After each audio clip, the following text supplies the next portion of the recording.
Well done आई हा cinema मुलाची काळजी, मुलाचं लग्न, मुलाचा संसार तो नीट व्हावा यासाठी तुम्ही खटाटून हा सिनेमा याच्यावर आधारित. पण तरीसुद्धा काय म्हणूया विनोदी आहे हा, म्हणजे सतत तारुण्याची झालर आहे त्याला, पण विनोदी पद्धतीने तो बांधला गेला आहे. आणि वेल्डन आई याकरता ही ती बाई जी आई आहे ती या सगळा कसा डाव रचते मुलाच्या संसाराचा, त्याच्या लग्नाचा. कारण हे कुटुंब आहे हे अगरबत्ती विकणारी आणि घरकाम पोळीभाजी केंद्रात काम करणारी अशी ती आई आहे. त्यामुळे पैशाची चणचण असली तरी सुद्धा कधी असं तिच्या संवादातून दिसतं नाही की अरे आता पैसे देत आपल्याकडे कसं लग्न, इतकं थाटामाटात मुलाचं लग्न करावं इतकं ती करते आहे. आणि त्याच्यासाठी सगळा खटाट होतो, मुलाचं लग्न का होत नाही, काय करायचं, मग बापाला कसं मनवायचं. आणि अशा तिचा नवरा आहे तो अतिशय हेकेखोर आहे, म्हणजे काही हट्टी आहे, प्रचंड रिजिड आहे, तो म्हणेल तेच अशा पद्धतीने करायचं. तर त्याच्याबद्दल सुद्धा राग पण आहे आणि माया पण आहे, कारण शेवटी नवरा आहे. तर म्हणजे कितीही त्याच्याशी भांडली तरी ती गोळ्या घ्या असं वगैरे सांगणारी आहे. त्यामुळे ते ममता जी आईमध्ये असते ती बरोबर या फिल्ममध्ये आहे. आणि ते अगदी बारीक प्रसंगातून आमच्या लेखकांनी मांडलेली आणि आमच्या डिरेक्टर शंकरनी दुलगुडे यांनी ती छान टिपलेली आहे. त्याबद्दल त्याचं खरंच कौतुक. कारण नाहीतर आई हा विषय आपण जितका बोलावा तितका कमी आहे, पण बारीक गोष्टीतून जेव्हा आपल्याला आई दिसते ना तेव्हा जास्त गंमत येते. त्यामुळे ती गंमत ना या सिनेमात नक्की तुम्हाला बघायला मिळेल. आणि हाच प्रसंग कितीही भांडलो ना तरी आई गोळ्या घ्या असं बाप्पाला सांगतेच, अशी आई मला आठवते. असं की काही झालं घरात तरी सुद्धा ती जेवलात का गोळ्या घ्या.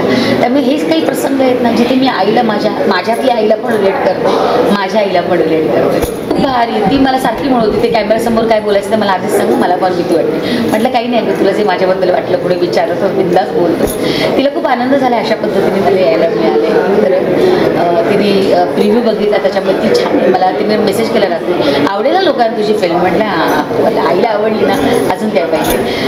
ती कायमच माझ्या कामाबद्दल तिला कौतुक असतं, कायमच लोक मला प्रेस करतं त्याचं तिला कौतुक असतं. आणि आई शेवटी बाळाने आपली किती धडपडली किती छान मोठं काम केलं तरी तिच्यासाठी तो एव्हरेस्टच असतो. त्याच्यामुळे she is very happy for that matter. मला सांगावंच वाटतं एकतर अगदी मध्यमवर्गीयपेक्षा थोडंसं खालच्या स्तरातलं कुटुंब आहे तरी पण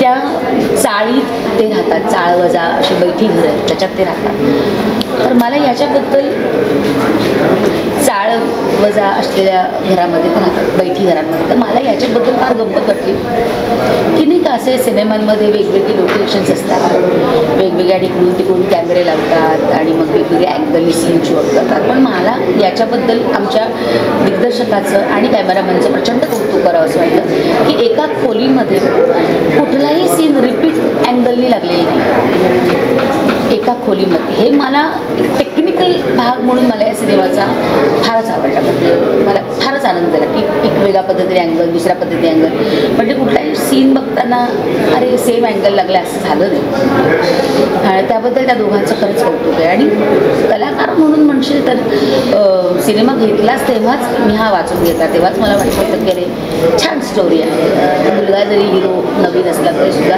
काम करायला मजा येईल. आणि अशा नव्या लोकांबरोबर सुद्धा काम करण्यात एक वेगळी एनर्जी आपल्याला लावावी पण लागते, त्यांना पण खेचून घ्यावं लागतं की अरे चल.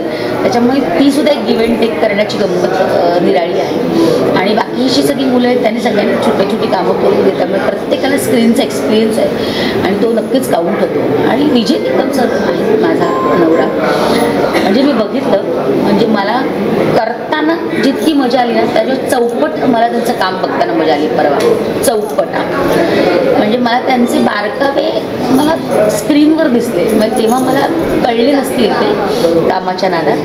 पण मी काय मॉनिटरवर सगळे सीन झाला की लावून बघणं होत नाही बऱ्याचदा आपल्याला. पण ते आत्ता मी स्क्रीनवर परवा जेव्हा फिल्म बघितली, टीव्ही बघितला तेव्हा मला लक्षात आलं की अरे काय रेंज असावी, म्हणजे खूप शिकण्यासारखं आहे या सगळ्या मोठ्या कलाकारांकडनं. तर ते विजय निकम सरांकडनं मला बघायला आणि शिकायला मिळालं. म्हणजे त्यांना काय हिंदीमध्ये इतकी ओळख आहे, किती बारीक मायन्यूट गोष्टींचा अभ्यास करतात, काय पद्धतीने जरी आपल्याला काय म्हणूया टायमिंग मॅच झालं नाही तरी सुद्धा ते स्क्रीनवर ते बरोबर मॅच होतं. अरे हेच तर हवं होतं, म्हणजे ते क्लिक होतं त्यावेळेस. त्यामुळे त्यांच्याकडनं खरंच खूप शिकण्यासारखं. आणि अजूनही माझं असं होतं की बिंग अन ॲक्ट्रेस मला तशी सवय आहे ना की पटपट पटपट फास्ट स्पीडमध्ये बोलायची.